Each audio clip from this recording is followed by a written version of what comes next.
Bob, pull that bucket out of here. You can pour it in one of the barrels behind the barn like you usually do.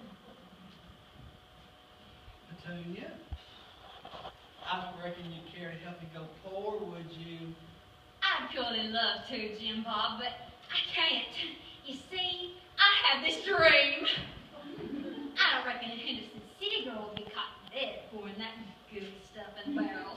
I'm much obliged to you for asking, though.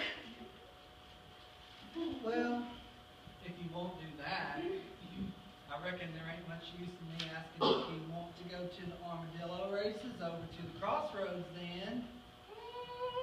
I'm afraid not. I don't reckon a Henderson City girl even knows what an armadillo is. Well, I expect the city varmint looks pretty much like the ones we got around here. Oh, no, Granny. I don't reckon there's any varmints in the city.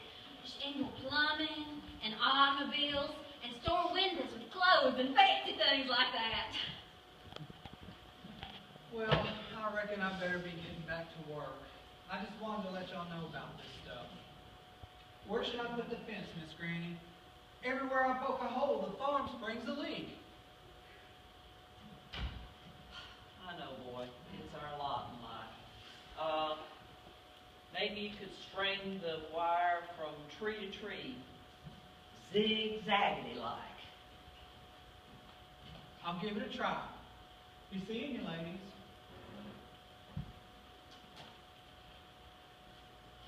Bye, Petunia. Bye, Jim Bob. Watch the springs on that door. Grandpa meant to fix it. Never got around to it.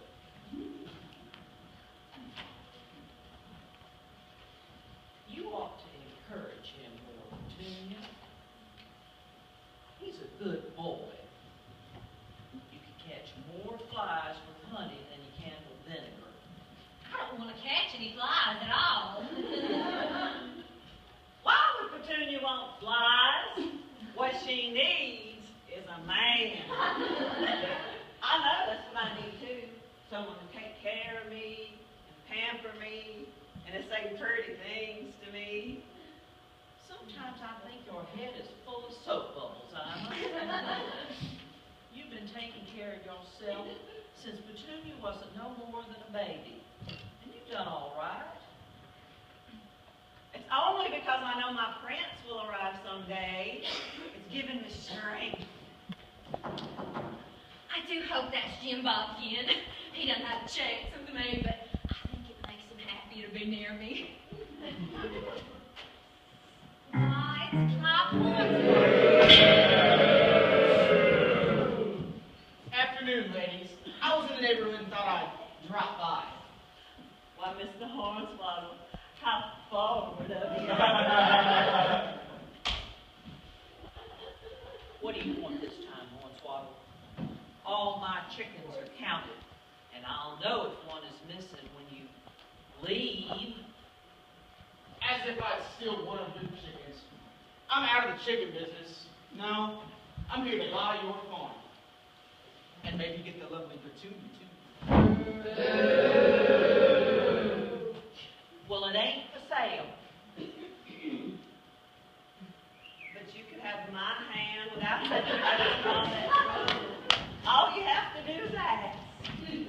I was watching that hired hand of yours trying to dig post holes. As a good neighbor, it's the least I can do to take this worthless farm off your hands. I couldn't sleep nights otherwise.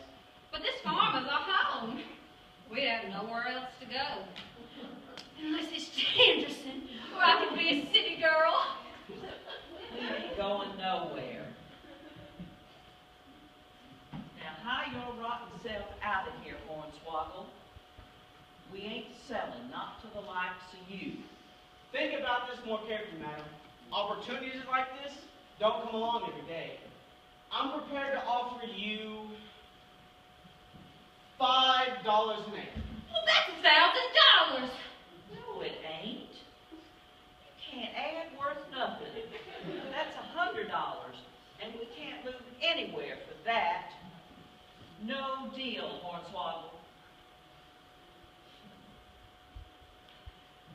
but you could sit out on the porch or the swing with